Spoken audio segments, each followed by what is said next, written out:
Assalamualaikum warahmatullahi wabarakatuh. Kami dari kelompok 4, kelas Teknologi Benih 2, semester 6, akan mempresentasikan hasil diskusi kami dengan materi metode pemberdayaan pada mata kuliah komunikasi dan penyuluhan. Sebelumnya, kami akan memperkenalkan anggota kelompok kami, yaitu 1. Saya sendiri, Aulia Fikriati Najah.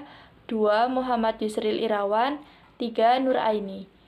Langsung saja, mari kita simak video presentasi berikut ini. Metode pemberdayaan masyarakat.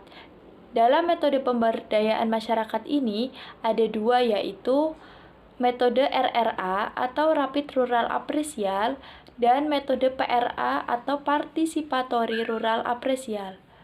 Metode yang pertama yaitu metode Rapid Rural Appraisal atau RRA. Pada dasarnya, metode ini merupakan proses belajar yang intensif untuk memahami kondisi pedesaan yang dilakukan secara berulang-ulang dan cepat.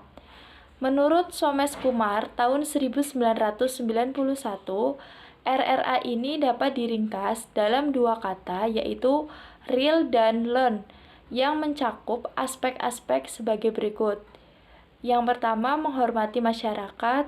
Kemudian, kedua, mendorong masyarakat untuk mengeluarkan dan berbagi gagasan atau pendapat.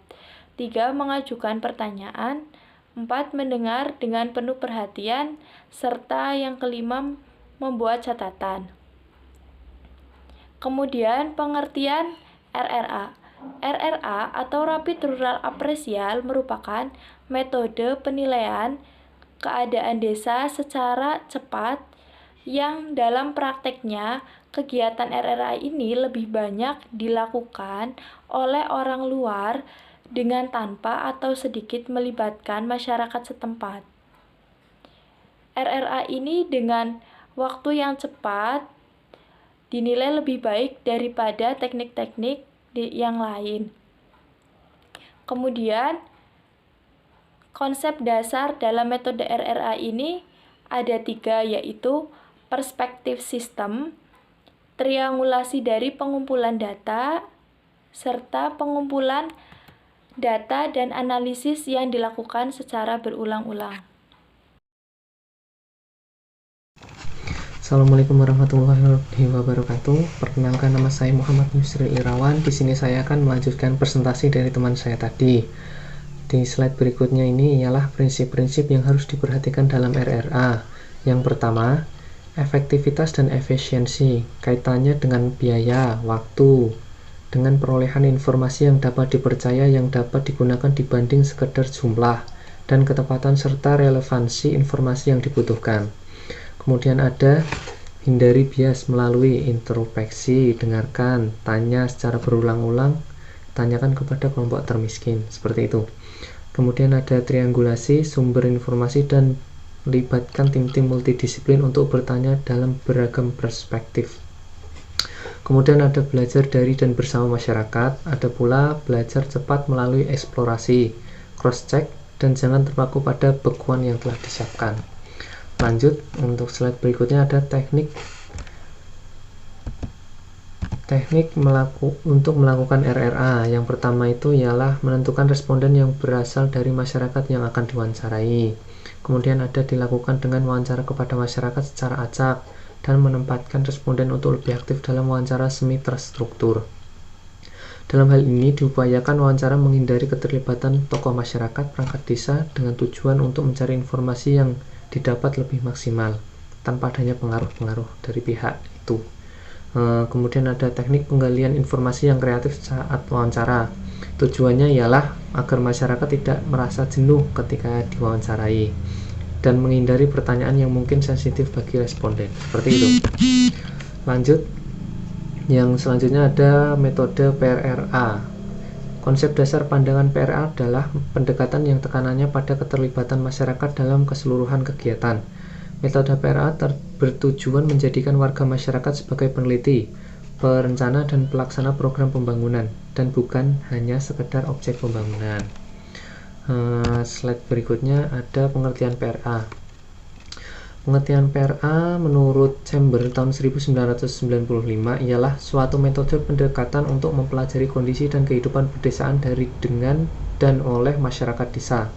Atau dengan kata lain, dapat disebut sebagai kelompok metode pendekatan yang memungkinkan masyarakat desa untuk saling berbagi, meningkatkan dan menganalisis pengetahuan mereka tentang kondisi dan kehidupan desa, membuat rencana dan bertindak. Seperti itu. Untuk slide berikutnya ada prinsip dasar. Prinsip dasar di sini adalah tujuan kegiatan PRA yang utama ialah untuk menghasilkan rancangan program yang gayut dengan hasrat dan keadaan masyarakat. Terlebih itu, tujuan pendidikannya adalah untuk mengembangkan kemampuan masyarakat dalam menganalisa keadaan mereka sendiri dan melakukan perencanaan melalui kegiatan aksi. Jadi seperti itu yang dapat saya sampaikan, mungkin akan dilanjutkan oleh Mbak Nuraini. Terima kasih. Wassalamualaikum warahmatullahi wabarakatuh. Kemudian saya akan melanjutkan tentang prinsip-prinsip dasar penerapan PRA. Nah, yang pertama yaitu masyarakat dipandang sebagai subjek bukan objek. Yang kedua, praktisi berusaha menempatkan posisi sebagai insider bukan outsider. Yang ketiga, lebih baik mendekati benar daripada benar-benar salah untuk menentukan parameter yang standar. Yang keempat yaitu masyarakat yang membuat peta, model diagram, pengurutan, memberikan angka atau nilai, mengkaji atau menganalisa, memberikan contoh, mengidentifikasi, dan menyeleksi prioritas masalah, menyajikan hasil, mengkaji ulang, dan merencanakan kegiatan aksi selanjutnya. Nah, yang kelima yaitu pemberdayaan dan partisipasi masyarakat dalam menentukan indikator sosial, yaitu indikator evaluasi partisipatif. Kemudian struktur program. Nah, karena tujuan penerapan metode PRA adalah pengembangan program bersama masyarakat, jadi penerapannya perlu senantiasa mengacu pada siklus pengembangan program yang akan dilaksanakan oleh masyarakat ke depannya. Kemudian teknik PRA. Nah, yang pertama yaitu ada uraian data sekunder, analisis database. Nah, bertujuan untuk memperoleh informasi awal mengenai sosiodemografi, sosioekonomi, sosiobudaya masyarakat. Selanjutnya, pemetaan prasarana, gedung, ruangan, sumber daya alam, dan lokasi. Observasi langsung terhadap proses pelayanan sosial. Selanjutnya merupakan metode perolehan informasi yang mengandalkan pengamatan langsung di lapangan, baik yang menyangkut objek, kejadian, proses, dan lain-lainnya. Kemudian analisa pola penggunaan waktu, jadwal kesehariannya, lalu kalender musim dan profil perubahan. Diskusi kelompok terarah, profil sejarah, analisa pola keputusan. Kemudian studi kasus atau cerita tentang kehidupan. Digunakan untuk informasi yang sulit dijelaskan dengan statistik, tetapi cukup menolong untuk dapat menggambarkan dalam lingkungan sosial yang spesifik atau unik di kalangan masyarakat. Kemudian bagan hubungan antar pihak.